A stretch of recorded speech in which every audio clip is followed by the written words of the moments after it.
na lang yan sa pakinabang. Mga sabik mata mo, mga gustong umabot, Diyos ko po, pinagmukha na tayong unghang. Ang dami na maganin lang, depende na lang yan sa pakinabang. Mga sabik mata mo, mga gustong umabot, Diyos ko po, pinagmukha na tayong unghang.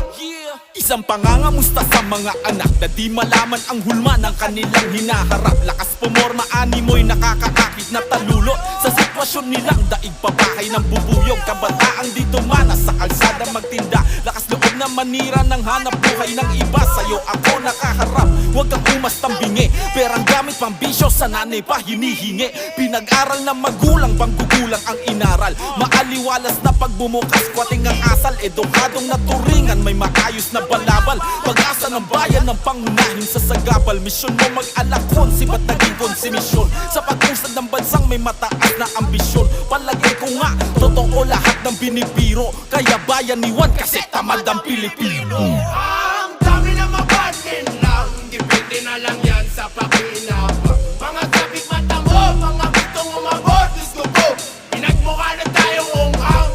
Ang dami na maganin lang, depende na lang yan sa pakinabang. Mga sabik mata mo, mga gustong umabot, Diyos ko po, pinagmukha na tayong unghang.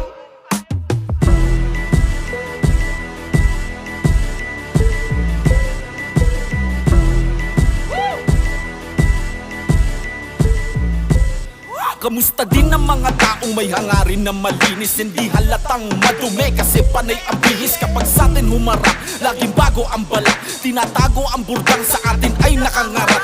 Alagad daw ng batas pero parang may supply. Sa kamay nilalagay kaya merong namamatay. Ibang klase magsasaka sila kung di nyo napansin. Umaani ng sagana kasi sa atin nagtanim. Bagong bayani kuno, nagtataguyod daw ng tama. Pag aking isiniwalat, ako'y sasalo ng bala. Tapos sasabihin sa'kin di lahat ganyan, ganon kung totoo. Bakit di ko man lang naranasan yun? Di naman purong banal pero kung tatanungin nyo ko, Diyos ba ang susunod sa aral na gawa na tao? Pag mayaman negosyante tawag, pag mahirap tulak, benta mo palasyo mo para may pambili kang utak. Ang dami na maganin lang, depende na lang yan sa pakinabang.